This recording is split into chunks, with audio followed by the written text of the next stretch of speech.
Եվ այսպես սկսենք վաղարշապատի ընտրություններից հետո չհանդարտվող կրքերից այսօր հաղթանակ դաշինքի տեխնացու Սևակ Խաչատրյանը, որը նաև ընդդիմադիրներից ամենաշատ ձայներ ստացածն է, ասուլիսը հրավիրել ու տեղեկացրել, որ երեկվա խուզարկություններից հետո 5 մեղադրյալներից 3-ը իրենց դաշինքից են։ Ընտրակաշարք ստանալու, տալու եւ ընտրակաշարքի միջնորդության դեպքերի արդիվ է հակակոռուպցիոն կոմիտեում նախաձեռնվել քրեական վարույթը։ Հաղթանակ դաշինքի տեխնացուն տեղի ունեցողը զավեշտալի է համարում։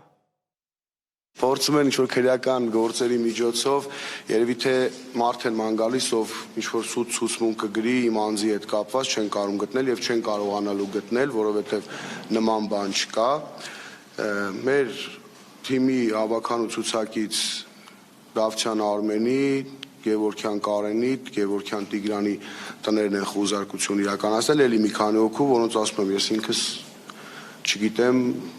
շփման մեջ չեմ եղել իրենց հետ, միգուցե իրենք մեր համակիրներն են եղել եւ ձայնը տվել են հաղթանակ դաշինքին։ Քրեական գործերը հարուցված են, հարցաքննություն եղել է, այո, ստորագրությամբ բաց են թողել բոլոր անդամներին, ձերբակալված անձ չկա, հետագան արդեն ցույց կտա։